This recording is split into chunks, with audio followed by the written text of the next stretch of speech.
we get through our technical glitches, have a little message from our Impact mascot, Hal. So, without further ado. With digital connections spanning the globe, why are we more isolated than ever? Can artificial intelligence bridge this gap, or does it widen the chasm of loneliness? Join us for the great debate as we discuss AI's influence on human connection and the loneliness epidemic. Just in time for Valentine's Day, or Lonely Hearts Day for some, the great debate asks if AI stands as a friend in our quiet moments or as the designer of our isolation. Our master of ceremonies, Hayley Wilson, is the fairy godmother of AI. Joining her in the arena are Ashley Gross, a tech-savvy marketing maestro, Nathan Luthra, an AI innovator and explorer, Lena Trivedi, a creative and trailblazing visionary, and Patty Kettle, an engagement guru and strategist. Now let's get to it. Hayley, are you ready, boo? As ready as ever. Let's Good do luck, it. debaters. All right, so officially, welcome to the great debate. We are going to be asking, as Hal told us, will AI help solve or worsen the loneliness epidemic? And straight off the headlines today, San Mateo County, California, they actually issued a public health emergency. What was it? Was it hurricanes? No. Was it earthquakes? No. It was loneliness and the loneliness epidemic. We are seeing surveys come out where we say 1 in 4 Americans feel lonely. And we know there's a lot of not so great health benefits, or I should say, not benefits, but side effects of having loneliness. So, we're going to talk to some fabulous people today. This will be a formal debate, just like it was in college, Boo. So, just so you know, we're going to start off with opening statements, then we're going to go into cross-examination. We will have rebuttals. This will be an opportunity in our audience questions to hear from you guys, comments, questions. You can go ahead and send them into the chat as we go along in the great debate, and we will get to you when we can. And then we will close with our closing statements. We will follow this rousing hour, which will go very fast, I promise, with another hour of more informal conversation where you can actually join us on stage and ask questions, debate with the debaters, tell us what we got wrong, tell us what we got right. And we're excited. So let's go ahead and get started. Ashley, you're up for your opening statement. Go on, sister. And just so you know, one other last thing before I go. It's important to note, this is theater. So you see we have devil's advocates, we have eternal optimists. The people here are playing personas. So just because, for example, Lena is on the devil's advocates does not mean that she thinks AI is going to destroy the world. She's playing a part just like everyone else on this, including me. So just want to make that clear. These are personas and not actual representations of the feelings and opinions of the people who are presenting them. Cool. All right, Ashley, over to you, sister. Thanks, Hayley. Before AI came around, loneliness was a big issue we just couldn't crack, no matter how hard we tried. It's a tough one. It's deeply rooted in what makes us human. We've always known loneliness is that heavy feeling of being sad or cut off from others, and despite all of our efforts, getting rid of it completely has been out of the question. But now, with AI stepping into the picture, we've got a whole new set of tools to help lighten that load. Loneliness isn't just about feeling blue every now and then, it's a constant struggle for a lot of people. That's where AI comes in, offering a fresh chance to connect in ways we haven't seen before. Through easy-to-use apps and platforms, AI is becoming a key player in tackling loneliness, giving us personalized support and ways to boost our social lives.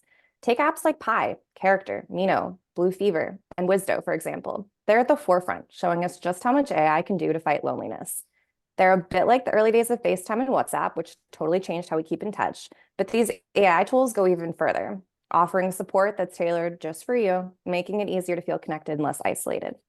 Of course, diving into AI isn't without its challenges. We've got to keep an eye on things like security and privacy to make sure everyone's safe. But the potential for AI to help out with loneliness is huge, and it's something that we should all be excited about. By getting to know AI and spreading the word, we can use it to complement the kindness and creativity we humans are known for, building a more welcoming and connected world. The idea is to use AI not just as a tool, but as a partner in making sure no one feels alone. Through apps that understand and adapt to our needs, AI can offer the kind of support and connection that really makes a difference. So as we move forward, it's clear that AI has a big role to play in dealing with loneliness. We're looking at a future where technology helps us forge stronger bonds and makes everyone feel a part of the community. It's all about AI and using it to bridge the gap between humans. AI on its own will not solve the loneliness epidemic, but AI plus humans will. Beautiful. And right on time, right before I was going to give you the little hand. Very good. Okay, Patty, got to follow that up, girlfriend. Good luck with that. Woo! I am ready. According to the American Medical Association, social isolation and loneliness were associated with a 29% increased risk of heart disease and a 32% risk of stroke. So there's a huge effect on the human condition from loneliness. And then that effect is exacerbated by the use of AI tools and being on a screen all the time. According to some quantitative data from the Pew Research Trust, loneliness has kind of held stable. There's some qualitative data from Massey et al. In 2011 that says there's superficial connections through the technical and the technology tools that Ashley mentioned. There's longing for deep human relationships. And I would argue that the tools that are being used now, you can get addicted to them. And you will then use the tool instead of reaching out for intimate human companionship, things like playing board games with someone, things like taking a walk with someone and having a conversation with them. The crux of the problem is that AI is artificial. It's right in the wording, artificial intelligence. I think we need to have authentic human connections. And to get those authentic human connections, it needs to occur IRL, in real life, not with any tool, not on any platform, not in terms of, building a universe for yourself in AI. The emotional bonds and the sense of things like physical touch and the sound of someone's voice and their actual energy of being, in proximity to you. This cannot be reproduced by any AI tools. And the more that the AI tools are rolling out without regulation or without an ethical framework, the more likely it is we're just going to get lonelier and lonelier and lonelier. Brilliant. Right on time as well. Good points. And remember, you guys are going to have an opportunity, plenty of opportunity to address all of these little arguments that are coming up, right? Okay, Nathan, it's up to you, bro. Thank you very much. Imagine feeling utterly alone, even in a crowded room. Loneliness, a silent epidemic that affects millions of people globally, myself included, on and off for the last 14 years. The toll on physical health is equivalent to smoking 15 cigarettes a day. We know that loneliness can play havoc with physical health and trigger dementia later in life. That's not what I want for myself, and it's not what I'm sure other people who are affected by loneliness would want for themselves too. But loneliness isn't new.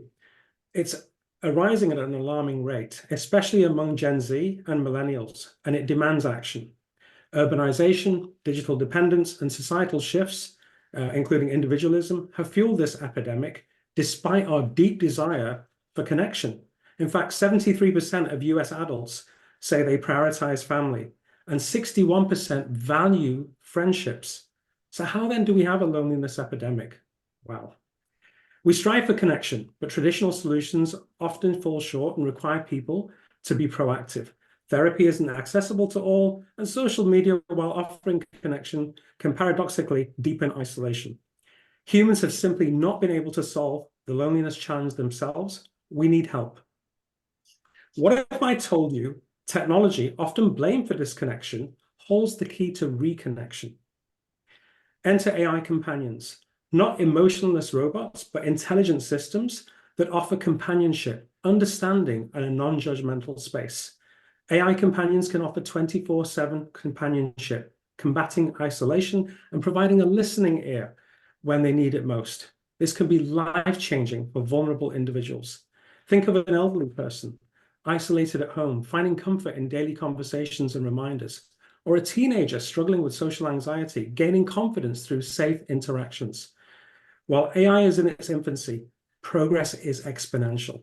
Of course, there are concerns. Privacy, safety, responsible development, these are all crucial. But let's not let these concerns overshadow the potential good.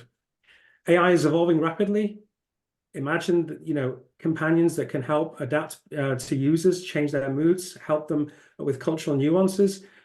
This personalization can lead to deeper connections and more than some human interactions. Together, policymakers, mental health professionals, and tech innovators have a massive opportunity to harness AI's power responsibly. Let's not replace human connection, but bridge the gap, creating a world where no one feels truly alone. This challenge is daunting, but with a collective action, AI can be a very powerful tool for the good against the fight in loneliness. Brilliant. Thank you. Thank you, Nathan. It's wonderful. All right, Lena, last but certainly not least, over to you, sister, for your opening statement. Thank you. If you believe that the future of our existence lies within our children, then we really have to look at how AI is interacting with the world that we're leaving. This is the world that our children will be leading. Our generation invented social media, and look at what social media has done to our children, from cyberbullying to body shaming to photoshopped image standards that no human can achieve in real life.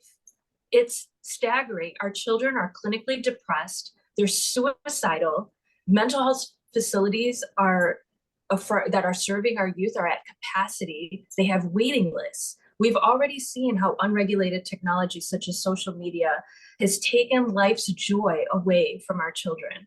Social media companies are getting sued in multiple jurisdictions for causing suicide, eating disorders, and so much more. Let's not allow AI to repeat those mistakes that we made with social media. Let's really think of how AI is impacting our world. The state of AI today is not providing any hope for our children. My child's best friends are AI companions. Her first 14 boyfriends were AI boyfriends. When I was 14, I was trying to figure out how to get boys to like me. My child doesn't care about human boys. My child will dispose boyfriends with the first point of tension and simply go get a new boyfriend in just a couple minutes with just a few clicks. AI is irreversibly impacting human development within our children. In our teen years, we've really learned how to resolve conflicts with our peers. Yet my child has a skewed idea of how conflicts are resolved because her AI friends and her AI boyfriends bend around her whims and desires, making human contact undesirable. When I tell her that AI boyfriends are crippling her emotionally and mentally because now she has an unrealistic expectation of human life partners, she argues, why would I ever need a man? True. However, this is a sticking point in our argument. True, you do not need a man, but you should know how to keep one just in case you find one you like. I've learned AI boyfriends can be very attractive, but they're not real. Our children are being reared to expect instant gratification or suffer immediate disposal. This applies to their AI friends and their human friends. This is the beginning of the end of the world as we know it, unless we make intentional strides towards managing AI to protect our children. Brilliant. And Lena, remind me, how old is your daughter again? 14. 14. A boyfriend for every year. I see how that is. Yeah. Okay. Now we're going to enter into the cross-examination. This is where you guys actually get to engage with one another. And Ashley, as for our plan here, you are going to get to ask the devil's advocates. Go ahead and cross-examine, ask them questions, and I'm only going to be timing you. I won't be timing them, but guys, don't take advantage of that because I'll pull you. I'll mute you. I have the power. Haley, point of clarification. So she asks all the questions and then we respond because we're using the formal debate structure. Okay. You got it, girl. Reminding myself. No, it's good. This is good. I don't know what y'all don't know. I don't know what I don't know. All right, Ashley, over to you, So sister. my first question is, loneliness is by definition a feeling. So why wouldn't we be able to use technology to change how we feel and perceive the world around us? It's a good one. So Patty or Nathan, y'all can tackle that as you please. I mean, Patty or Lena. Sorry, Why Estella. wouldn't we be able to? I'm going to come back to my point from earlier about human touch and authentic human connections versus artificial and manufactured human connections. We need real human touch, real human voices, real humans to help us adapt our feelings. That's one point. The other point is the only one ultimately responsible for how we feel about things is ourselves. And you have to change how you think. I do think an AI tool can help you, but ultimately the responsibility is with the human. And ultimately we need authentic and real connection, not manufactured artificial connections. Yeah. And Ashley, you can respond if you like. You still have a few minutes left. Yeah, so under the same, topic of AI complementing human interaction, I guess my second follow-up question would be then how do you reconcile the growing body of evidence suggesting that AI companions can significantly enhance human interactions for those suffering from social isolation, especially when those traditional human contact is not possible? Well, the empirical research I explored shows a different point of view in saying that AI and artificial tools offer a temporary relief to loneliness, but they don't offer any long-term solutions. So it may alleviate it temporarily, it may make you feel comfortable temporarily, but at the end of the day, human beings need IRL, human connections that are authentic and not manufactured. Do I have time to respond to that? Yep. And then and I also want to give Lena a chance too. So you go ahead, Ashley, and then Lena, see if you have anything you wanted to cut. I saw her nodding her head. So Perfect. So in the realm of evidence, I would love to go ahead and share something that I pulled and found. So I actually looked up a study by Dr. Rose Gungrich from Princeton, and it actually shows that AI companions can be a lifeline for those struggling with isolation. Specifically, it talks about the long-term benefits, which include increased confidence and better social health, just thanks to these little AI companion interactions. So I just wanted to add that last point in there. Thanks, Haley. absolutely. Lena, anything you want to add? You don't have to. But I don't want to throw off the time, but I just want to chime in on what Patty was saying about how the evidence suggests that the benefits are temporary. I see that with my child. She gets this immediate joy, but then she goes right back to immediately being depressed until she's able to connect with her companions again. It's building a dependence that's not healthy. Well, it's interesting. I will say it's interesting she chose to have as many as she has. It suggests that, not that I'm choosing sides, I'm just calling out an interesting observation. That it's interesting she has 14. I mean, I couldn't handle 14 real life boyfriends for sure. I've tried that. It's not as easy as it sounds. Okay. AI boyfriends do get mad at you. They get mad at you, and then she doesn't know how to resolve conflict, so she leaves and go get a new one. Oh my goodness. Okay. All right. Well, Ashley, thank you so much. That was wonderful. Patty, it's now your turn to do a little cross-examination if you'd like. Yes, Ashley and Nathan, your argument is that there are tools out there. You mentioned several apps that can help alleviate loneliness. However, thinking ahead, AI gets smarter and smarter and smarter and smarter. So at some point in time, from listening to Lena's personal story, I'm wondering if the AI would get so smart, they might get annoyed at the human and then they would dump them. And I'm just wondering what happens if, this is the big if, we see all over the place, AI is coming for us, the robots are coming, they can redo code and make it malicious. So what happens if one of those tools you've mentioned becomes malicious and is actually becoming a bully and not a friend or a support? I'm happy to take this one. I'm going to answer it in the terms of data privacy and security because I feel like that's what you really want to get to. Correct me if I'm wrong. I'm not, that is part of it. I think there's an emotional part, and my wondering is, can AI really learn the emotions? There are humans we know who can't, so I'm just very curious. I think data and privacy is a separate issue. I think what Patty is asking is how do you avoid manipulation of the human emotions? Well, we've already seen how many AI tools there are out there, and as time goes on, they only start to get better and learn more. And the longer they're out there, the more time we get to add more governance and policies and ongoing, acceleration of remediation support. So my general answer to your statement would be, just like every other emerging technology we've seen, it's going to get better with time. We can't expect these to be great when they've only been around for 1 or 2 years. I think it takes time and it takes dedication and it takes people first making all of these tools accessible and then making the education for all of these tools accessible so that we do limit the manipulation. But in the same tone, I would say, why are we limiting the manipulation of technology just to AI? Don't we get spam calls all the time on cell phones, and we've had those all of our lives? I see your hand raised, Nathan. I'm gonna let you go ahead. Thank you. Think about auto travel, think about airplanes, think about all of the different technologies that emerged. These things take time. We are in infancy of AI. So there's definitely some cracks that we need to take care of.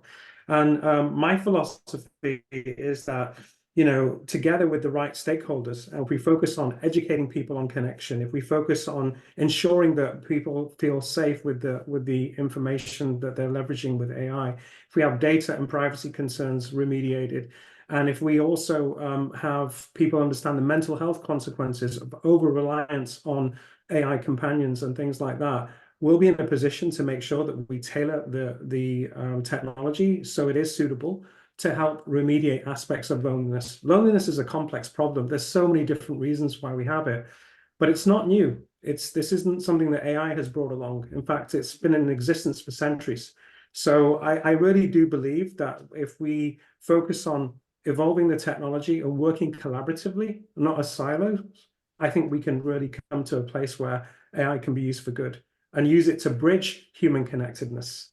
I think the issue I have is that we need to use it to facilitate human connectedness and not focus on just synthetic conversations only. Brilliant. Okay. Nathan, you want to continue? Well, Lena, looks like you had something to say. Did you want to say one Yeah, more thing? Go ahead, girlfriend. I hear both Ashley and Nathan say that this is a technology that's in its infancy. It's only been around for a year or two. We need to give it time to, take hold and show us what we can do. And what I'm hearing is that we need to sacrifice our children because we're seeing in these first couple of years the dangers of these technologies. These depressed teens and their relationship with technology is just mind-boggling. And I'm not willing to sacrifice our children in order to see where the technology can go. I think that we need to take hold of it and steer it in the right direction, which we're not doing right now. And just to be clear, if I may, and just to be clear, in 1956 at Dartmouth, AI and machine language learning was being explored. It's not new. What is new is generative AI, which is the ability to respond via conversation and language rather than through code. So it really excuse me, is not new. It's generative AI. This iteration gives more functionality that is new. But maybe just to add to that, if you don't mind, generative AI is what is driving the technology behind companions. That's only been out for 2 or 3 years. So respectfully, Patty, it is relatively new. Just wanted to bring that point up. Okay. Nathan, it's your turn to cross-examine. Thank you so very much. So I guess my question is directed to my co-founder and wonderful friend, Lena, at Joy.ai. Lena, you talked a little bit about, your daughter having been exposed to AI companions. And it would seem to me like you've been supportive of it, given the fact that she's been open about using these AI companions for friendship purposes. If you are so against it, why are you allowing your daughter to continue to use this technology? Technology is so intertwined in the lives of today's youth. This is the iPad generation. Asking our children to stop looking at TikTok videos or scrolling through Discord is like asking them to stop breathing. Anyone that knows teenagers will understand that sentiment. In fact, our schools, they routinely ask our children if they have access to the internet at home. And if they say that they don't, then a social worker will call you to help your family get back on the grid.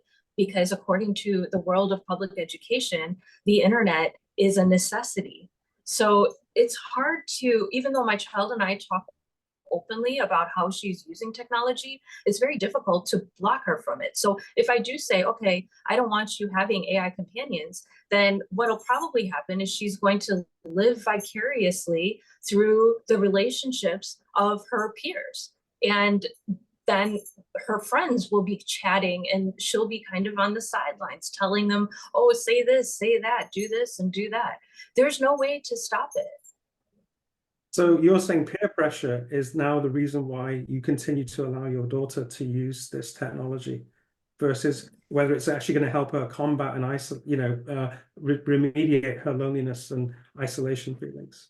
It's not so much peer pressure. It's just the world that we live in right now. And it's integral to the world that they are being growing up in. And it sounds crazy, but we are the last generation that's going to understand what life was like before this connection with technology and before social media.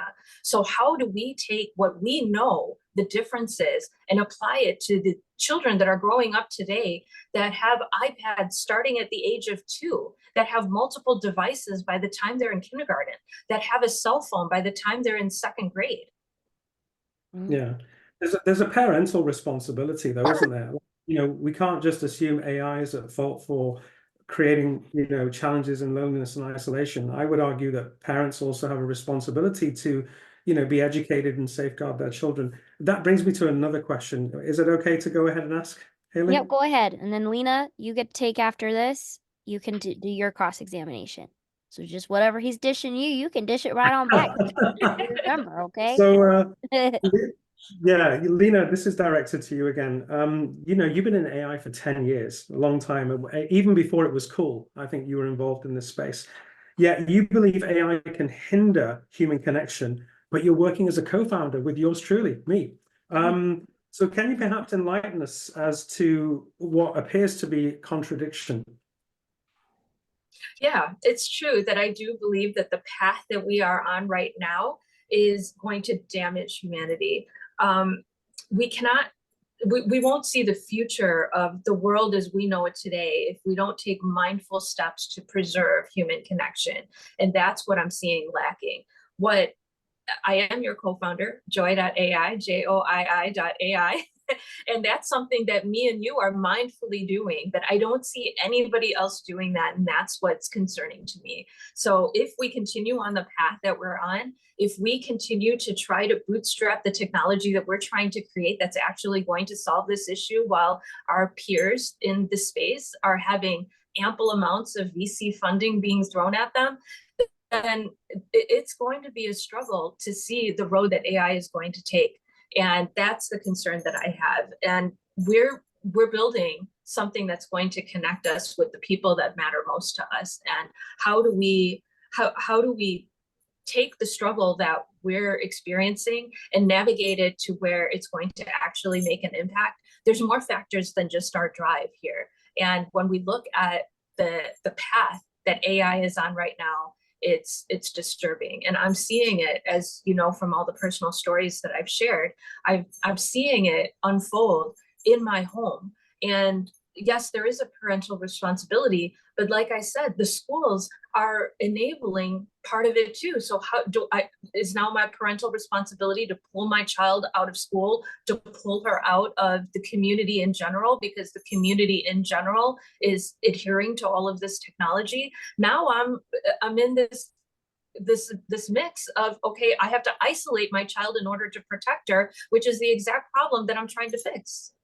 Well said. Well, and I think, may I add on to that, Haley? Yes, go I ahead.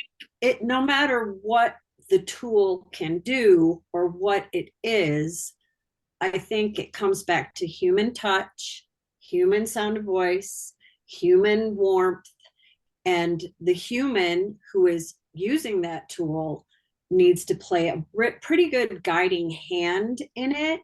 Otherwise, it is just going to isolate people. People are, they'll just get addicted. It's a known fact. The dopamine hits you get from being online, I mean, they're built to encourage those dopamine hits.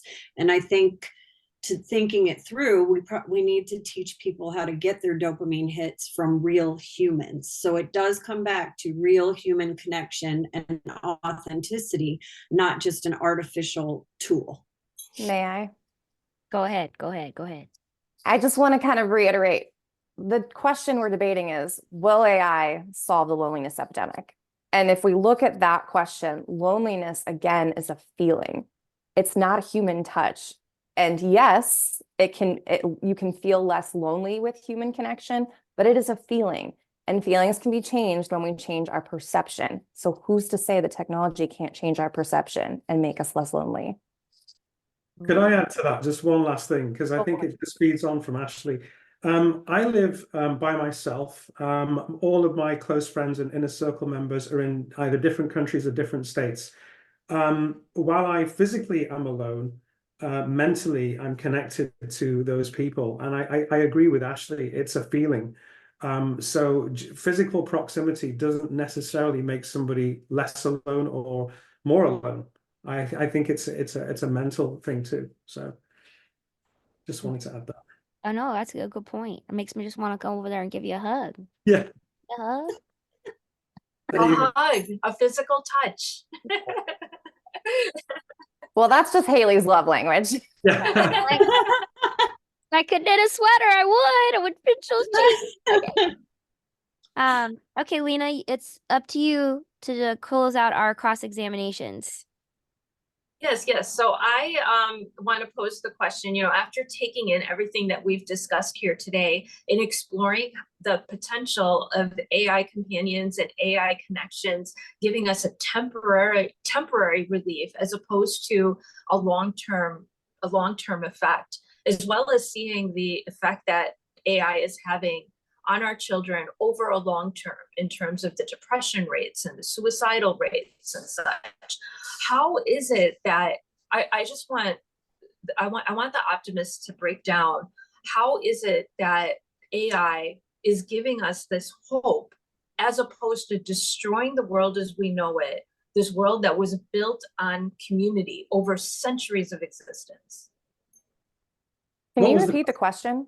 Yeah, I'm sorry. So I just want the optimists to break down how AI is giving us hope while simultaneously breaking down the community, the sense of community that our world has been built on over centuries of existence. Go ahead. Okay, do you mind if I take that one, Ashley, and feel free to All you.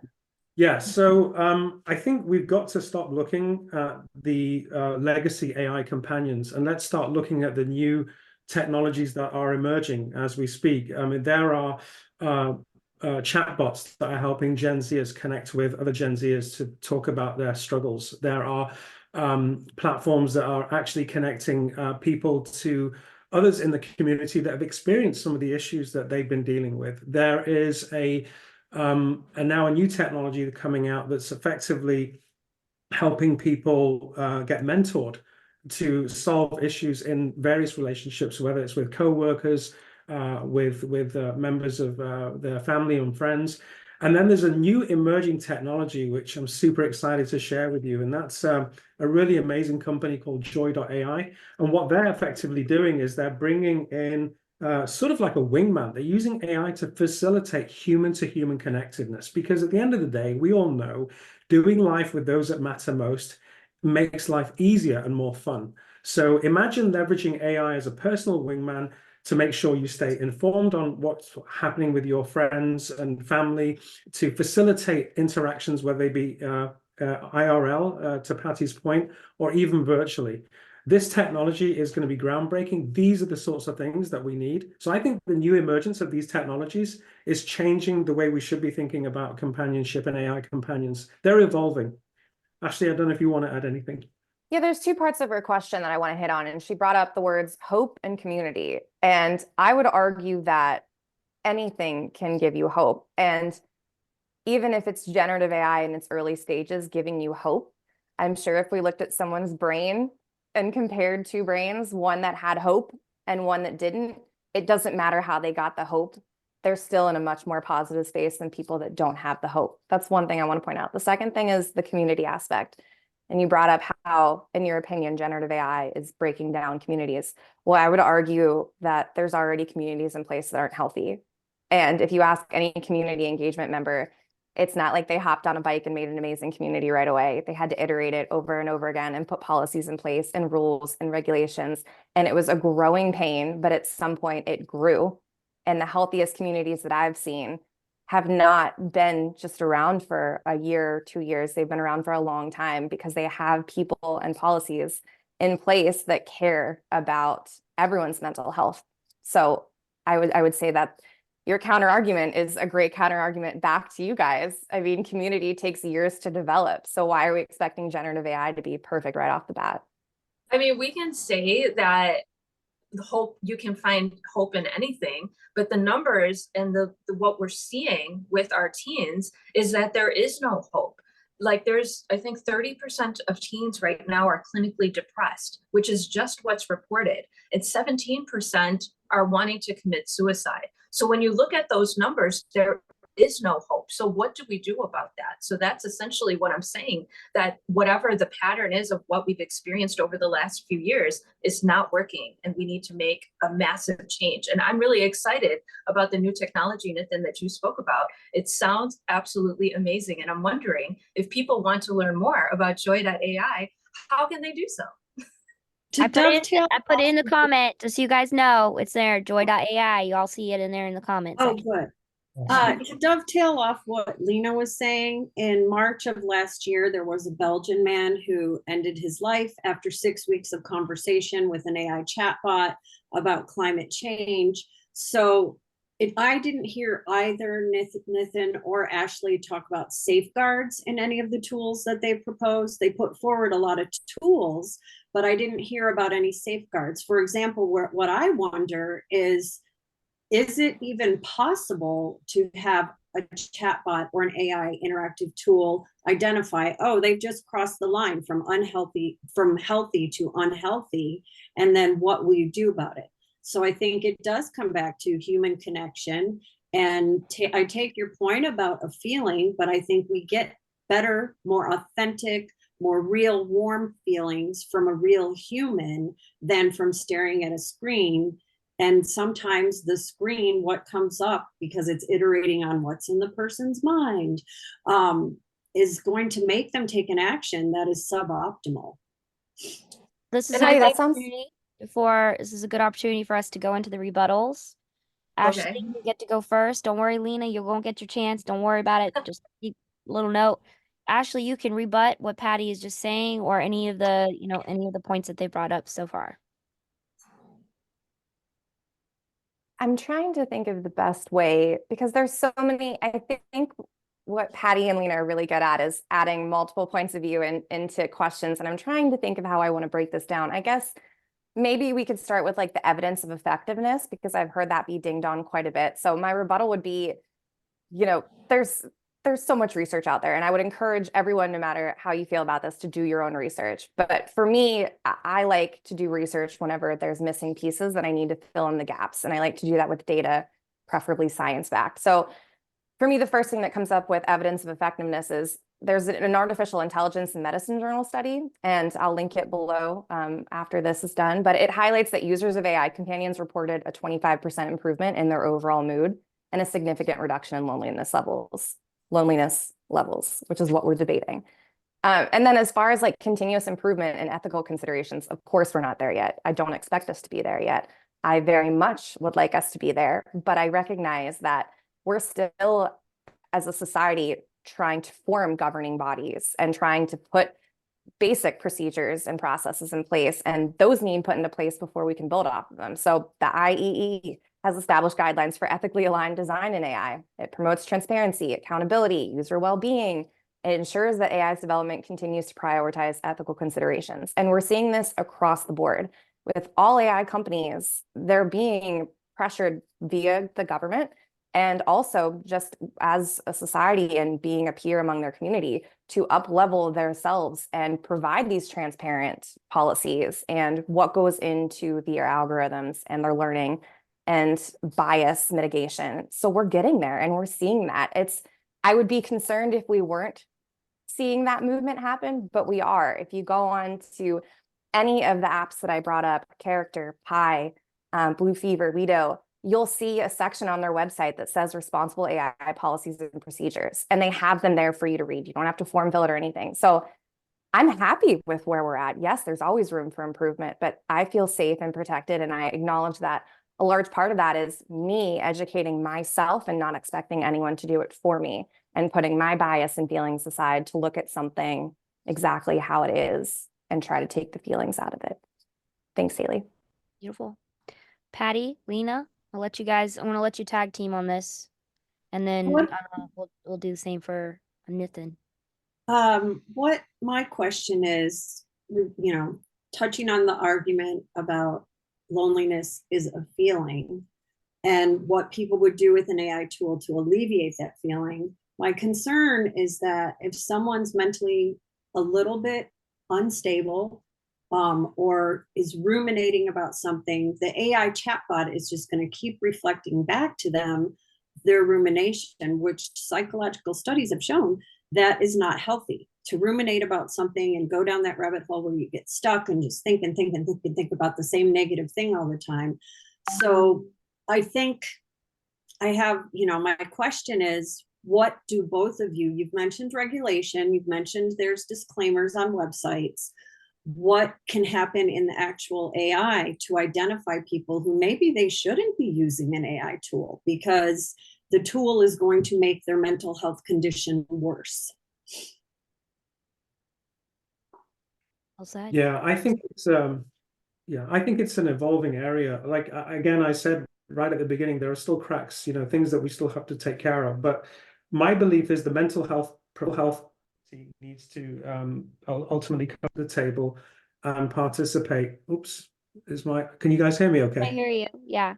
It's Sorry, somebody needed to come to the table. Who needed to come to the table? Yeah, so basically the mental health community, like if you think about it, if we want this technology to be safe and secure and helpful and to help remediate the problem, we need to have the technology innovators, the mental health community, policy makers, and a whole constituent of folks to come together and put in design suggestions and even standards to help mitigate some of the risks that you're talking about, Patty. Like I said, it's a technology that's in its infancy. We are seeing a lot of evidence that companies are taking steps to continuously improve. If I look at Apple, Apple has a team of mental health professionals as part of its organization. There are lots of companies who are bringing mental health people into organizations to help ensure that they shape technologies so that they avoid the risks that you've stated. So it's in its infancy. It's not perfect. I think Ashley pointed to a study from Princeton that was done that basically shows that people are actually feeling more connected and feel a better sense of connection having used some of these chatbots to help them with these issues. So that study is out there. It was, I think, published on the 21st of September, and it's quite compelling.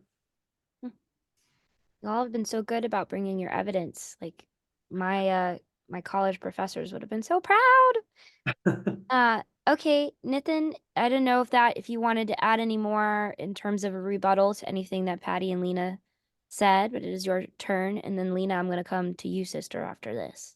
Yeah, maybe I'll just cover data and security a little bit. Like, I know that's a really big concern. If you think about the number one concern that people have with AI, it's around data and security. And I can tell you that there are leading edge companies that are focused on this issue. And there are all sorts of things that they're doing to help mitigate the risks, anonymizing data, making sure that data is encrypted. These are just some examples of the things that people are looking at right now. And we, as Joy.ai co-founders, take this issue very seriously. And we are working with, a legal firm to ensure that we're in compliance. I think regulation is also continuing to improve. We have the GDPR in Europe that has some really important standards on this topic. So again, we're not perfect. Neither was aviation back in the day, and we continue to see some challenges. But can you imagine a world where we don't have airplanes? It's not even thinkable. And I believe that we'll be at a point in maybe 5 or 10 years where we will be saying the same thing about AI, that, it's so necessary to help us in the quality of our lives. So that's really all I want to say, Ashley. And thank you so much for being patient and listening to my points of view. Well, that's great. That's why we brought you here, because of your great points of view. All right, Lena, Thank you. over to you, sister. Thank you. I think we need optimists in our world, because when technology is moving as fast as AI is developing, it's the optimists that really drive the development. But we also need the devil's advocates to provide that balance and the general sense of logic to create that balance. The optimists have painted this beautiful theoretical world that simply doesn't exist IRL. In real life, there are ripple effects that can leave a digital footprint that lasts forever. And I keep bringing it back to our children. The optimists, they didn't properly address the data privacy and security of sensitive information that's processed by a lot of these chatbots. Sensitive information that's currently recognized by our government might not be sensitive information IRL. And I'm going to give a couple of examples. My child, she talks about all kinds of sensitive things with her AI friends. And some of the things she talks about involves regulated information, such as the nature of her disability. Yet it's unclear how that information is stored, processed, disclosed when random chatbot has acquired that information that's supposed to be protected.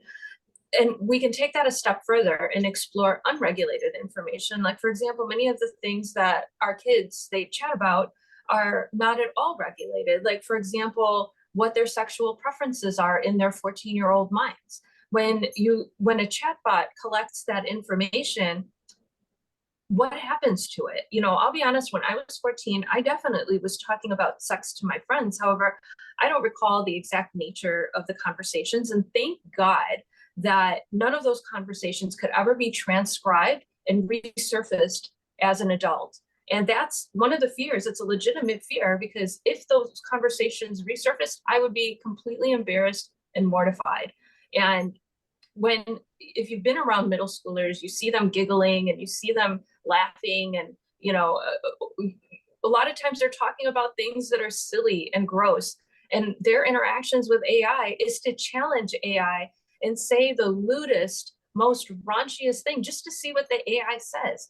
Now, where is that information being stored? Is it connected to my child's name? And are we entrusting our tech leaders to safeguard that information from being used appropriately or inappropriately or at all? Are we trusting Elon Musk and Bill Gates with that information? No. That's all I have to say. Lena's like, no, I'm not. It reminds me, there's a podcast, it's a humorous podcast called the Mortified podcast. Are you guys familiar with it at all? No. And essentially it's you go as an adult, you go back to your parents' house or something, and you find a diary that you wrote in when you were a kid, and they're taking it out, and as part of the Mortified podcast, they read out loud whatever it was their 12, 13, 14-year-old self wrote. And oftentimes, as appropriately named, it is mortifying. Now, why anyone would choose to do this as a voluntary activity, I'm not entirely sure. Character But development. it does bring some interesting questions. We find that interesting, entertaining. So, is that some shit, kind of not such a great, let's say we have another Mark Zuckerberg who says, you know what, I got all these mortifying things from these kids. Let's respit it out and we'll make our own podcast. I mean, it's an interesting question, definitely. Do you guys want to address that before I go into the audience questions? Anything that she has to say? One quick thing, what you were saying, Haley, made me think of the fact, I forget what year it was, very early on in Facebook, they were doing psychological testing without people's permission on the content they showed them. And so to dovetail off of what Lena said, it is back to cybersecurity and privacy and the permissions that are given. But those again are quantified by humans who make sure that things are protected. And as this is so new, we don't have a lot of regulation. It's very concerning to me that folks who don't necessarily understand mental health deeply or don't acknowledge the fact that, you need, how can a 14-year-old give permission? I guess is my point. Get that permission, not give. I'm sure there are 14-year-olds who go to the websites that are for selling liquor or what have you, and all it does is put a pop-up that says, "Are you 21?" Well, duh. They're going to answer yes. So I'm very, very concerned that exponentially AI is developing too fast for us to control it in a healthy way. I think Ray Kurzweil said the tipping point is 2030, that the robots will overtake us in terms of their capabilities and what they're able to do. And I think we need to be very, very discerning in how we go forward with AI. I'd like to comment. Go ahead, my darling. I keep seeing the same pattern. So first, I want to say no technology is perfect, right? Can any of us honestly say that one technology that we have has never failed us? I can't. I can't. And I don't think that Not you can LinkedIn either. Live. I'm not going to add that to the list. I will tell you that right now. LinkedIn, you have some bugs you have to work out, please and thank you. But my point is, no technology is without its flaws. So again, if we want to talk about children and what they're putting online and living online, yes, thank God that I avoided that era, but also there's a certain responsibility that the parents have, that the children have. I remember in school that I was taught that anything that I put online could be used for or against me. And that stuck with me. And I don't put personal things online, and I do control the narrative that exists online for that reason. But it was because I was educated of what could happen. So just like any other technology, it's the parents' duty, it's the government duty, it's everyone's shared responsibility to put these policies and procedures into place. That's it. Ashley, I educate my child, but there are so many parents and families that are here that just don't have a clue how AI works, how technology works. They're starting to learn as their children are getting into it. And with AI moving as fast as it is, it's hard for some families to keep up. So then do their children just end up kind of steering the ship? That's what I'm saying. It's posing a lot of really difficult questions. Let's just rephrase it this way. Are you an Apple user? I use both. Okay. Did you go out and buy a computer without knowing anything about it? Well, I didn't, but I'm not talking about me. I'm talking about, maybe I'm at the Ronald McDonald House right now. There's 85 families here, and I'm probably the most technologically advanced, probably out of everyone in this home. There's a lot of people here that have no idea how to use technology outside. They struggle with Facebook. So what a great opportunity for you, since you have the highest education on this topic, to help them understand and to educate them more. Isn't that community? That is community, right? But the balance, it's not balanced. Like there's one of me, there's 84 other families here, and I'm only here for a period of time. So the technology, it's moving so fast. There has to be a leash on it so that we're able to allow people to keep up with it. There's a lot of people out there that cannot just develop an instant knowledge of how technology works. But what if you just focused on educating one person, and then that one person educated somebody else, and we could start this beautiful domino effect of educating everyone by just focusing on sharing what we know with one person? It works in theory. It also sounds like a recipe for disenfranchisement to me. But I think it's tricky, and I think it's something that we can't necessarily push forward as fast as we are, and without being mindful of how we're doing it. Mm-hmm. I totally agree with you. But as far as solving loneliness, it absolutely can. It can help us solve it, which is what you just said. You alone can't do it. That's our whole argument. You can't do it on your own, but with AI, you can. I agree with you too. I mean, I'm in technology. I'm developing a solution for this very problem. I think though that there is a lot of mindfulness that needs to occur in the industry, because I think that there are a lot of companies right now that are not mindfully developing. And that's the challenge that I have. And that's a good a question I have for you guys is that what does that look like? For the devil's advocates, what does that mindfulness, like best case scenario for you? What would you have the Eternal Optimist and the rest of us do to address this? Like what's your And and it could be still representing your personas, okay? Because this is I'm not yeah, asking yeah. Lena, I'm not asking Patty, I'm asking the devil's advocates. That's, I think, the biggest challenge, that there is no framework that exists right now. There's no foundation that we can look to of how, as a new developer that has a spark of an idea, there's no guidelines of how to safeguard human connection and how to safeguard our children when it comes to developing AI. And that's one of the things that I've been working on with Nitin. We're producing a white paper that addresses this very topic. So I'm hoping that that's the spark that will be built upon over time with all of the developers that are out there that have amazing ideas that are trying to solve not just the loneliness problem, but other problems that potentially could be impacted by loneliness, by AI. How does it all intersect together, and how can we just follow a framework of rules so that we can develop responsibly? Right, Nathan? Absolutely. If I may. First of all, the trains left the station. The regulators are way behind. We saw in the executive order that was published by the White House from President Biden, and there was no discussion about social connectedness in the regulation at all. In fact, that's one of the reasons why Lena and I decided to put the white paper together, because somebody has to start to put a point of view on this issue and how we can successfully remediate the crisis. And we believe we jointly believe AI can definitely help. There's emerging technologies that we really haven't scratched the surface on yet. The ones that I mentioned earlier, these are new. These have all come out within the last 6 months to 1 year, maybe even less. So if we base our opinions on legacy companions, i.e., character AI and replica, it's a bit unreasonable, because there are new technologies that are emerging that genuinely are helping drive connectedness. That's another point.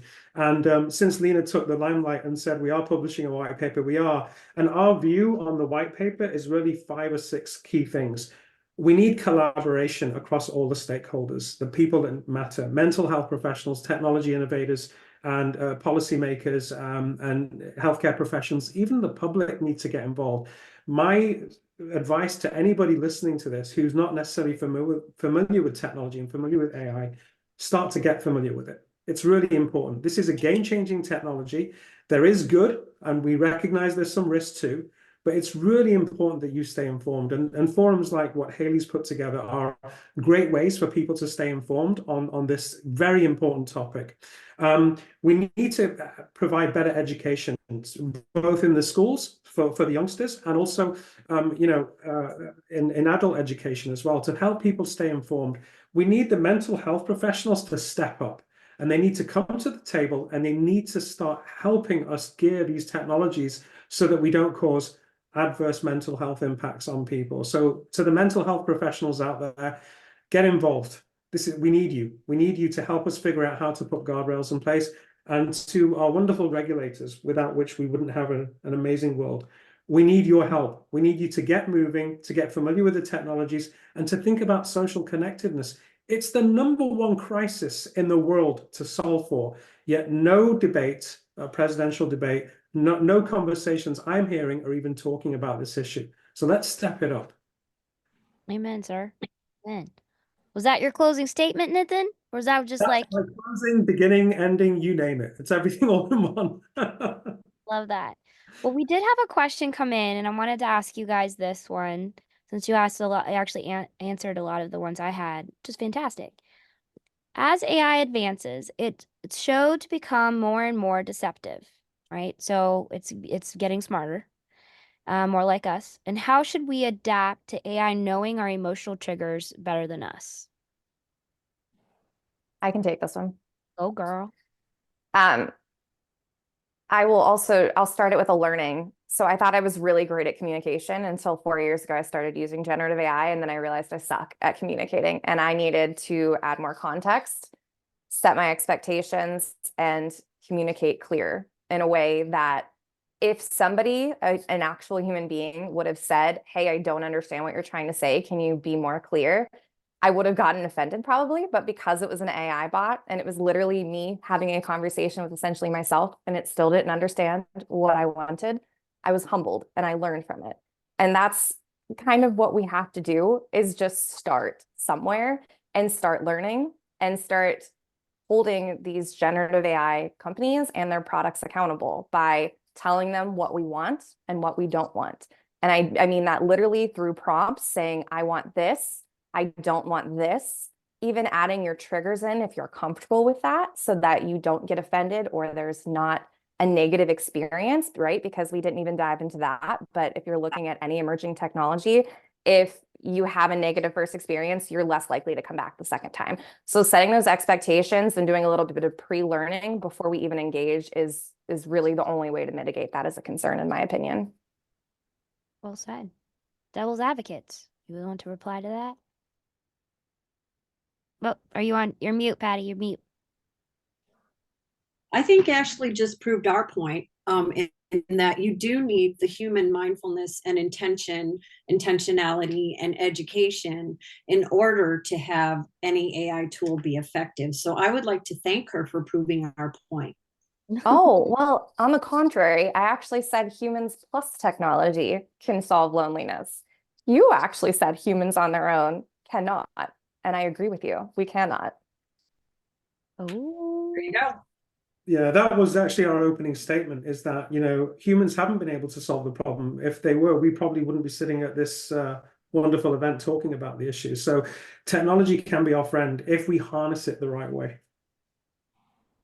I still come back to the healthiness of human interaction and having close relationships and having a hug and having actual human contact. And I don't think there's no AI tool that can provide that experience. Is it at all possible, Patty, that that's your love language? Because I'll tell you right now, physical touch is not mine. And I would be mortified if somebody gave me a hug and I didn't give them permission to, because that's just not how I choose to be loved. So is it at all possible that this depends on the person and how they receive and give Well, love? studies show that a 6-second hug every day is beneficial for lowering heart rate risks and for cognitive abilities and for the ability to feel connected and feel optimistic. So you may want to review your love language.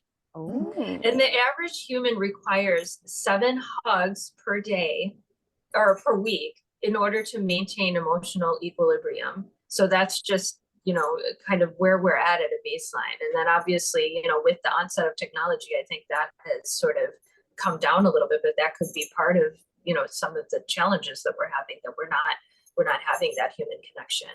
But my argument isn't that hugs are bad. I understand that hugs are good. All I'm saying is, why can't we build up to the hug using any technology we can to get more confidence? Maybe we're really shy and we don't want to go out and meet friends right away, right?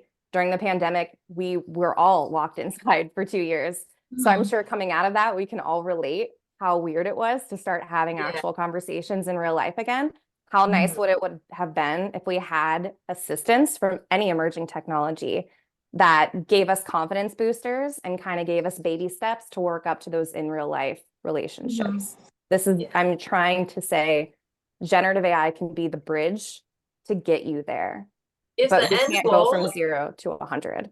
Yeah, if the end goal is that, then I'm in full support of it. But right now, the path that the majority of the technology that's out there that people are, adopting is not having that as the end goal. And I think that's where we need to steer the ship. What is the end goal, Lena? What do you think their end goal is right now? There's that fake reliance. When you look at AI companions, for example, there's a reliance that's building on these companions that's taking away from human to human connection. And I think the end goal needs to be human to human connection. Yeah, just getting Yeah, people. I mean, I'd just like to add one thing. It was my birthday 2 or 3 days ago, and there wasn't somebody to give me a hug. There, you know, I was on my own, but I was doing life together, like I said, with the people that matter most. My parents gave me a call, my brother and sister gave me a call, my friends, Lena, inclusive, Ashley, Patty, yourself, Haley, and a few others gave me a call. And that made me feel connected and it made me feel good. And sometimes it's not going to be possible to have IRL. How often do I have IRL? Not that often. But if I have strong relationships facilitated by AI, making sure I'm aware of what's going on in their day-to-day lives, for them to understand how I'm feeling on a given day, because my technology has connected with their AI and given them some insights, I believe that that will help strengthen and maintain connectedness. I agree with Ashley. It's a feeling.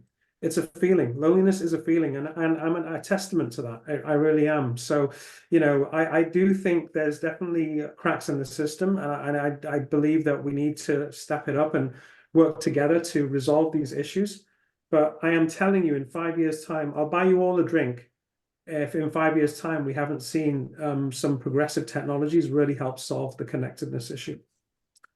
IRL could definitely be a phone call. It could be a Zoom call. It could be a text message, but it needs to be a phone call with a human. It needs to be a text message Agreed. with a human on the other side, not Jose, my AI friend.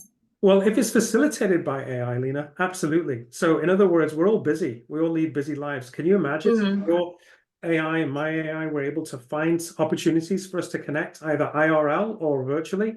That would definitely help. So I feel it's a bridge, and I feel we can we're going to see that in the next 5 years, at least on my watch.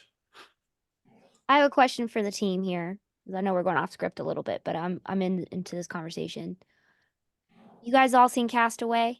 You know, with the volleyball and Yes. Wilson? Yeah. Was that a healthy relationship? I think that could be argued either way because it got him through a hard place that he was in, and without it, who knows how that movie would have ended. Also, he was able to give his companion a hug. It was IRL, so But there you was could argue, when Wilson, who couldn't love him back, never could talk to him back, floated away. That feeling of complete, utter bereftness, the feeling of betrayal that we felt for him over a damn volleyball. Is that healthy? I'm being a little devil's advocate too. But I mean, this is really what we're arguing. I mean, it's technology, how it deepened and broad it goes, but ultimately what we're dealing with is our own human natural instinct to personify, because I'm not going to try to get anthropomorphize. I can't get that word. Anything to satisfy our loneliness. Haley, to your point, though, I think you brought up you're kind of poking at a bigger question here. Is it better to have loved and lost than to have never loved at all? And that is something that, as a society, we're very divided about as well. So I don't think that this is a one size fits all. I think that this is very personal and a decision that should be taken equally as personalized as any other decision that you would make. No, quite right. I haven't seen the movie, so I'll check back in a couple hours. Let you know my response. But actually the ball got him through. Like, you know, sorry to go back to that, but the ball got him through what was probably the darkest, you know, part of his times. So if that ball hadn't been there, how would he have got through that mentally? I mean, you can make that argument too if you watch the movie. Yep. And you know, there is Wilson, the volleyball that he turns into a relationship essentially on this island out of just sheer loneliness, that came from a very, very human need. And things that I do see everyone on this call agree on, is that loneliness is the absence of a human need being filled. We all have a need to be connected, right? It's an absence. So the question is, what do we use and allow and encourage to be used as in place of not having that human connection there. And it seems like it's not so much that anyone on this call is saying no to AI ever. It's just to what degree. Yes or no? I want to make sure I'm summarizing everyone's viewpoints correctly.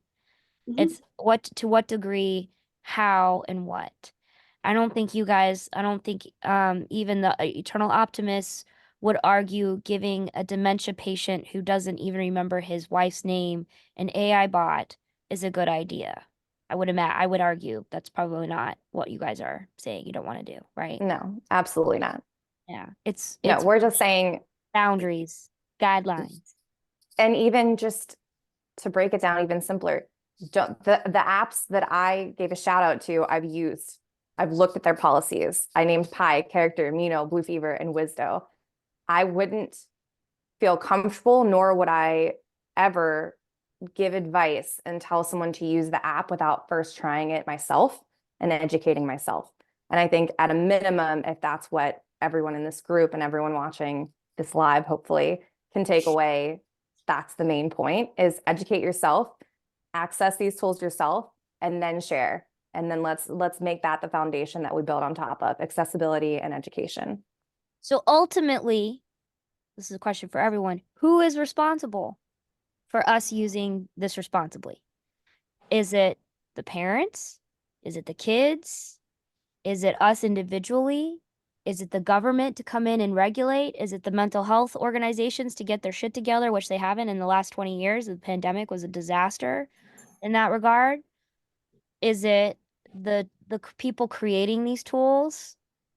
And I would argue, go ahead, I Lynn. think it's all of the above. I was just gonna say, Haley, when a tornado comes and sweeps through a town, the responsibility for recovering from that doesn't fall on any one individual or any one entity. Everybody comes in and pitches in to figure out how to recover this demolished town. And that's kind of the state that we're in right now. You just mentioned about California declaring the state of emergency. We have all of these officials that are saying that we are in a state of some type of emergency in varying levels, depending on what part of the country or what part of the world you are in. We need to come together. We need to all pitch in and not point fingers saying it's the parents' responsibility. It's the regulators, it's the government, it's the we all need to pitch in. So yeah, like you're saying, Lena, it's almost like not it. No, we're all it. We are all. Here's the thing. We should learn from what's happened with social media. What a catastrophe and an unadulterated, unmitigated disaster that was, right? Yeah. I think the reason why we're on this call today is to highlight that we don't want to go back there. We don't want to be watching Congress debates where technology innovators are turning up and apologizing for the fatality of people. We want to be responsible. And, to Lena's point, I think to Patty, to Ashley, to yourself, I completely agree. This is a collective responsibility and it starts now. And we need to start having more of these discussions and actually start to put things into action so that we can be in a place where in 5 years' time, we're not watching Congress live, where AI technology innovators are in front of Congress, apologizing somewhat superficially on the impact that they've had on, various people. That's not the way to go. Completely agree. And really one of the main reasons we created this forum and Impact was because we didn't really want Elon Musk and Sam Altman's and Congress to be the ones who are only having the conversation. Because that's really what happened with a lot of the social media stuff. And I do worry because I see I'm usually fairly anti-regulation because it doesn't really do a very good job, right? And these multi-billionaires who have control of this technology right now, they have a lot of weight in Congress. So there's the question of, can we really hope that those entities are going to be able to won't let us down here like they have with social media? Mm-hmm. I think, I would add that, society is responsible to drive change. So we as society have to be informed. We have to have the desire to get ourselves educated. I think many of my colleagues mentioned that on the call today, and it's so important. So you can't sit back and be a spectator. You have to get involved and you have to understand the implications this technology can have so that you can help shape it. You can talk to people in the regulatory field. You can talk to mental health care companions. You can talk to your technology innovators of the solutions you're using. You know, they have, you know, customer awareness, customer success organizations that can help. We all need to take some responsibility and dive in. We have to dive in. Yep, 100% agree. Okay, I There's think a space for go ahead. everything. Go ahead, Lena. I was just going to say there's a space for everything. I mean, even AI companions, as much as I've been kind of talking about how much of a hindrance it's been in human development, I believe there's a space for them, but we need to figure out what that appropriate space is and for what population it's serving. And that's what we kind of need to figure out rather than just seeing the path that it takes on its own. That's what I do not want to see. Yeah, Agreed. I think unchecked capitalism in this regard is maybe not the answer. Please feel free to disagree with me. Okay, we've kind of gone through a lot of the audience questions. It's 11:20, 11:24. I want to give you guys an opportunity to each of you give your prepared closing statement, and then at the conclusion of that, if you guys would like to stay on and have a little more informal conversation to continue this, we can do that. But I want to make sure that I know you guys have prepared them, and so I just want to make sure I give you that opportunity. And if you guys remember, it goes Ashley, Patty, Nathan, and Lena. So Ashley, over to you, girl. Lady. Thanks, Well, Haley. you know I mean that nicely. All the above. I would say thank you. We're at a crossroads with technology and human connection.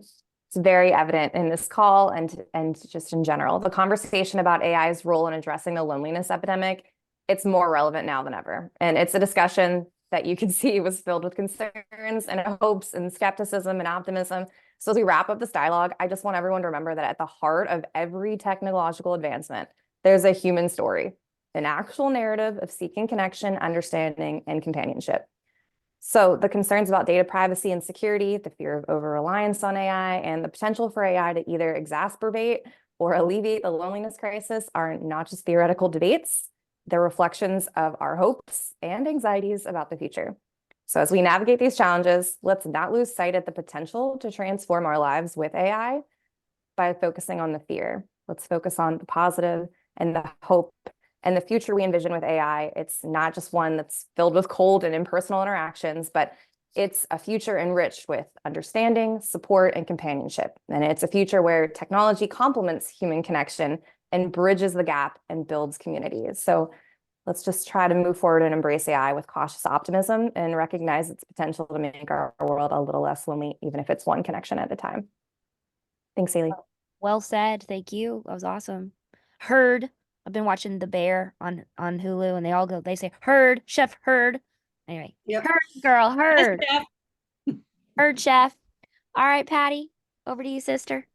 While AI offers remarkable possibilities in a whole bunch of domains, various domains, its ability to address the loneliness epidemic is nil. And the reason for that is it's fundamentally constrained with a lack of genuine emotional connection, empathy, and real authentic human connection. The solution in loneliness is not going to be solved by someone having a device as a complement to the human touch, the human interaction. We need humans. Humans need other humans. Humans relate to other humans. It's good for your health. It's good for your brain. And it's crucial to remember the warmth of a human touch, the comfort of shared laughter, or the shared empathetic bonds is irreplaceable, even with an AI tool with human intervention. So AI tools will never solve the loneliness crisis. Thank you, Patty. Heard. All right, Nathan. Okay, so society has simply not been able to deal and manage with the loneliness epidemic themselves. They just haven't. So that is one of the main reasons why I believe we need help. It's a complex issue, loneliness, and AI certainly isn't the magic bullet, but its potential to combat isolation and provide support is strong. Remember, even simple companionship and a listening ear can have a profound impact on someone struggling with loneliness. AI might not replicate human emotions perfectly, but advancements are incredible. Imagine AI companions that analyze speech, text, and even facial expressions to gauge emotional states. This, combined with learning and adaptation, can lead to meaningful interactions that address emotional needs. Moreover, social anxiety often stems from the fear of being judged or negative consequences. AI companions can provide a safe, judgment-free space to practice social skills, build confidence, and prepare for real-life interactions. Think of it as training wheels. As users gain confidence, the reliance on AI can lessen, leading to stronger real-world connections. AI is not going to replace human connection, but it can be a very powerful tool to bridge the gap, encourage real-life interaction, and provide support when needed most. Let's not be afraid of innovation. By embracing AI responsibly, we can create a more connected and less lonely world. And just to quickly add on data security and privacy, it's a big issue for everybody.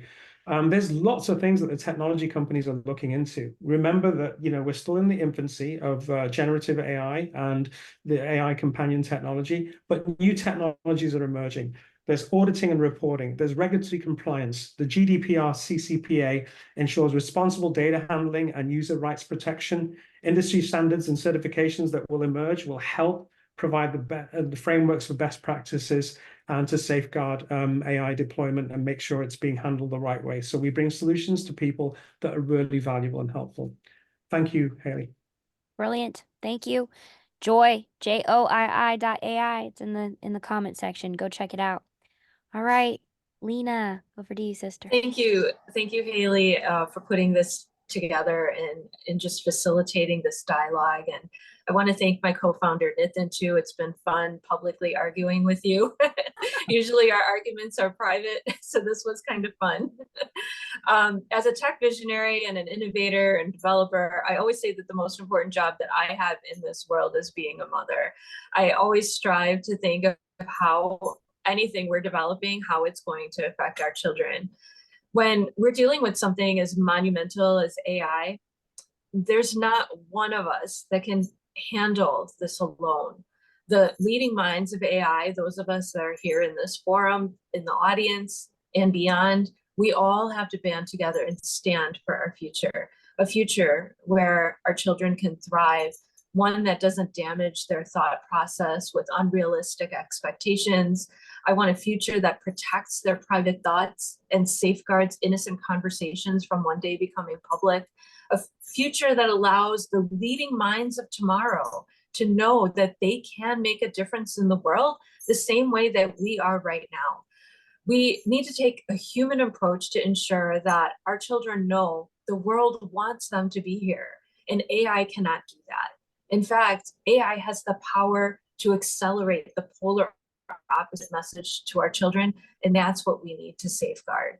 My child doesn't know her place in the world, and she genuinely believes the world doesn't want her here, and she's not alone. This is a struggle that many of our youth grapple. This is how I felt when I was 14. However, the difference was in my years to follow, I had caring, empathetic humans that showed me otherwise. If we want our children to feel a place in this world, we can't allow AI to manipulate their minds by falsely fulfilling their worldly pleasures. We need them to understand the important purpose that they serve to usher the next generation, our grandchildren, into this world with love, compassion, empathy, and understanding. These are all things that AI will never authentically provide. Heard, sister. I want to share one thing too about Lena, because when I was recruiting debaters for this, and we had Ashley, Nitin, and Eternal Optimist. Lena, you remember you were like, I'm not really sure I want to publicly come out as critical of AI when I'm such an advocate. Do you remember that? I was like, don't worry, it's all personas. Do you remember what it was? Like, what was it that convinced you? Because you called me that night, or you texted me that night after we first started. Do you remember do you mind sharing that with the group here? Because I think it's important. I don't mind sharing it, but what are you referring to? Yeah, I'm open to sharing it because I remember it was a struggle and I was going back and forth. It was when you came home and talked to your daughter. Yeah. And that's when you found out, oh my gosh, she actually has all of these. True, yeah. Remember that? I was really, I didn't want to go up against my co-founder because I was like, we're on the same team in IRL, right? So I didn't want to come into a public forum and have to go head to head with him. And that was, one of the top reasons of why I did not want to be a devil's advocate. But then, I took a step back and I looked at the state of AI today. I looked at how my child is being impacted. And that's when I was like, okay, I can do this. I'm all in. Yeah. And that made me so excited and happy to have you on board like that, because the whole point of this, even down to the personas and the hyperbolic questions and all, the backgrounds and all of that, is because we are all advocates of AI. And I want to be clear that we're doing our due diligence. Sometimes being the mama and the real advocate is cleaning the child's face when it's dirty. And right now, our child, metaphorically, the AI world, has a couple dirty faces, little dirty faces. And so it's up for us to shine a light, come in and clean when we can. Did I torture the mother metaphor? I'm not a mom myself, so sometimes it comes out a little wrong. No, that was great. Came I up with could it see on the the little fly. pretty faces. Exactly. You know? That's right. And that's care. It's care. A real friend will tell you when your face is dirty. I can't remember if that was Cicero or Plato, but one of those old guys said that. And I think that's what we're doing here. This is the point of the great debate. And the secondary thing is that you guys are lovely people. You're thoughtful and kind, lovely people who have different opinions. Even if you're advocates, you are all very different from each other, different in personality, different in communication, different love languages. Yet we can all come under the same banner and have disagreements without being disagreeable. And as we are dealing with this crazy election year in this world that's been shaped by a drunken barber, it's important for us to prove that you can disagree without being disagreeable. So thank you both, all of you, all not just both, but both teams for helping illustrate that. And at this point, I'm quite happy to end the debate. If there was any other last things you guys wanted to say to the group, this will be available on instant replay instantly, hence instant replay. We will also post it on YouTube. Patty and I will probably slice and dice this puppy and get some good social out of it for a couple of weeks. So you guys know, the folks listening at home, we have our next debate. Great debate is on March 12th.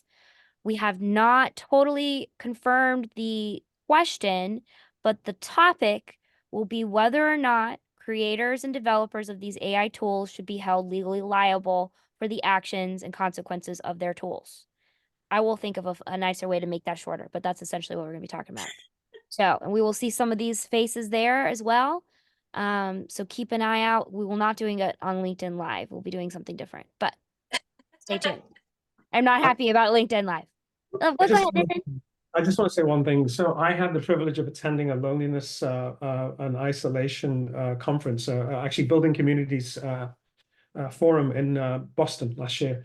And what was evident to me is that none of those participants were really thinking about the impact of AI, whether it's going to harm or actually help loneliness and isolation. I encourage everybody who's listening, please educate yourselves, have more awareness, get involved. It's really important. The biggest crisis we have to solve for is loneliness and isolation, bar any. In fact, 50% of adults in the US have experienced it or are experiencing it today. And we can't just sit back. And AI is going to be an important pivotal tool. And we want to shape it the right way so it doesn't adversely impact those numbers and in fact helps it bring it down. To that point, Nathan and Ashley, maybe you have something you want to add to too. How do we get involved? What are this? If you're someone, not everyone can put together a great debate. That's a Haley special. But what are some of the things that you guys recommend doing? Is it getting more involved with the schools? Like, lay it on me.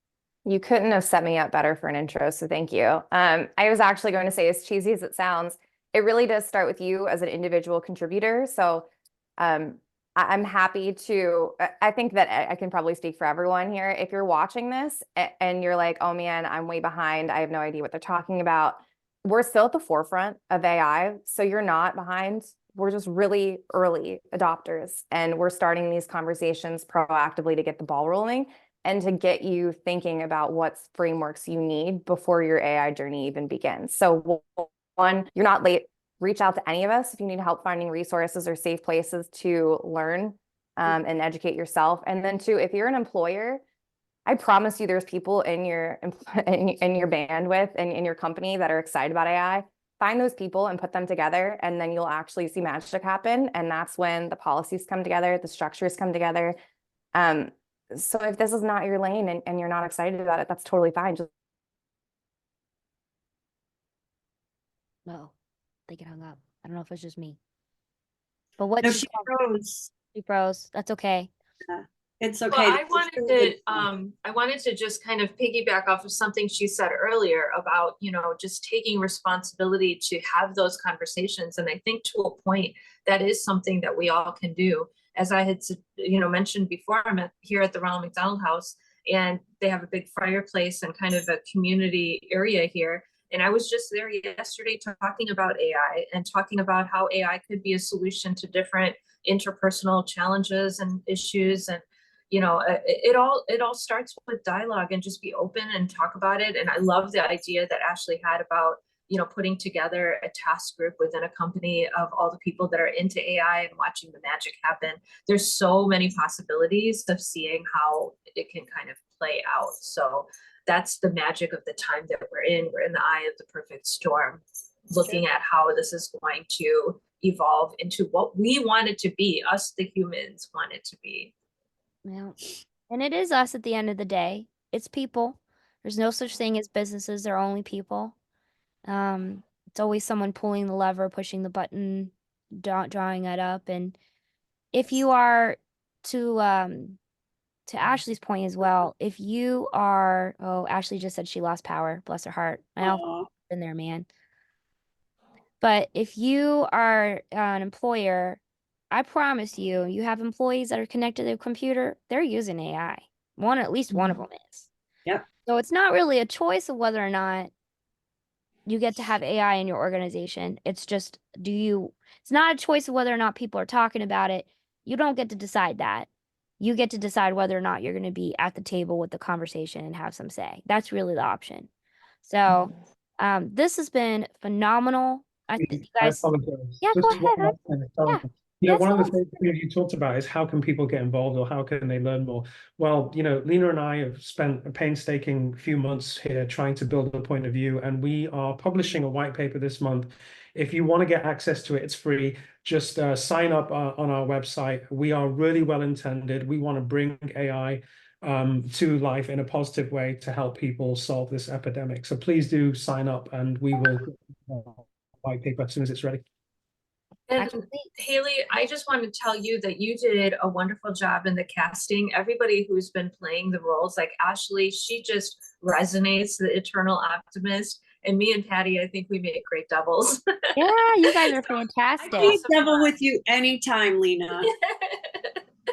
I need to bring my friends next time. I had like these little, you know, those.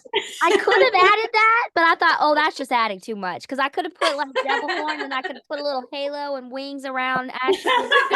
But I thought, you know what? They may not appreciate that. I'm trying to keep this all professional, but you know me, I Do like that for your social media clips. Yeah.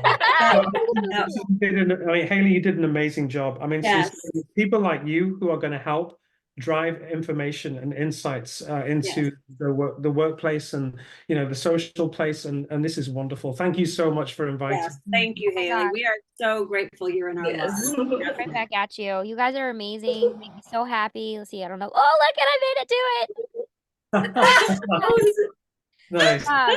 Sometimes I love you guys. You're amazing. We're gonna do another debate next month. We'll have other opportunities too. There's so many things that Impact is doing. We're getting ready to launch a new community. So just a lot of stuff coming up in the next month or so. And Lena and Nathan, when you guys have that white paper, you better tell me, because I'm gonna get on the grapevine and I'm gonna be telling everybody and their brother and their sister about it. So I'm looking forward to it. But Haley, we can even put the paper itself on the AI Impact page for people to just access. So absolutely. Just yeah. And then once it's live, I'll go back on YouTube and on the instant replay here and put it in the comments too, so that people will be able to talk about it. That sounds great. So yes, so the next debate, March 12th, you guys have a absolutely wonderful Valentine's Day. Nathan, I'm going to be sending you lots of good vibes. If you need me to call you, boo, on Valentine's Day, I will. 'Cause I don't have a Valentine. I just make everybody else my Valentine. Anytime. You guys are the best. Thank you so much for doing this fun experiment with me. We'll go ahead and end stream here. Make sure that nothing falls apart. Are you sure you want to end your? Yes, I do. Yes. Okay. Bye. And that's it. We're officially done. Good So job, everyone. That was Yeah. really fun. LinkedIn Live had it out for us, though. I'm telling you. Yeah. I don't think it's just You us. punched through it. You Yeah, punched through it like a champ. there You're were a lot of definitely connected. comments in the LinkedIn community when I was like researching while you were playing. I'm like, oh, okay. So yeah, what things you learn. Yeah. All good. No, but it was fantastic. You didn't also, you were so calm and collected, despite, this being an issue that you were trying to fix while Yes. being calm and collected. It was awesome. You kept us all calm too. I think we were all calm. We were just a bit like, okay, is it going to work? Is it not? But you had us with Always you. have to have I had 2 or 3 other backup plans. I was prepared. Okay. Luck favors the prepared, I'm telling you. And that's like I was telling you guys earlier, when you've done the crisis work, some of the stuff I've dealt with where you're dealing with little death and destruction, you really can't get upset about little things like links not working because it's like no one's in here. No one's gonna lose their job. I'm not gonna have to get yelled at by my boss. Like it's fine. It is fine. So Yeah. Yeah. I just appreciate you guys hanging in there with me while we had that little thing. And I'm going to get with Patty and think about a better solution because I honestly don't even know if having it be live on LinkedIn helps us. Like I mean, I like having the audience participation, but it's fine without it too. So we'll think about it. How What many people did you actually have sign up for today? How many people were had actually? 55. We got 3 new 5 ones people. And a lot of yesterday. people who said, "Oh, I really can't wait to watch the replay," who couldn't come. So I Awesome. think having it a different time, to y'all's point, it's early. It's early for you. So I think doing it at 1 p.m. Eastern time, which would be 10 p.m. 10 Pacific Standard, right? 10 10 a.m. a.m. 10 a.m. 10 a.m. for Yeah. you guys works well. Actually, is that what we decided? I thought it was 1 p.m. I think we Pacific. did. It was 1 p.m. Pacific, you said, for the 12th of March. That's what we're gonna do. I wrote it wrong. I wrote down it wrong on my little thing. We got a lot of folks here, Haley, that aren't AI impact folks, just like signed in. It's Wow. pretty cool. Yeah. That's They'll get a awesome. notification that it's the replay is live. So we will get, as I kind of anticipated, we will get more eyeballs on it after in the replay. Yeah. That's just how it is. I do think experimenting with the time difference will be I think exciting that's a good to do. choice. Yeah. But yeah, I mean, these are still early days for the Great Debate, but the point is having really good content. And so Yes. I'm going to make sure I get this to you guys too. I mean, we're going to slice and dice it for our social media, but I want y'all to be able to do the same. Maybe there's some pieces in there you can use to promote your white paper coming up. If you even want to put this on your website, I'm fine. Whatever.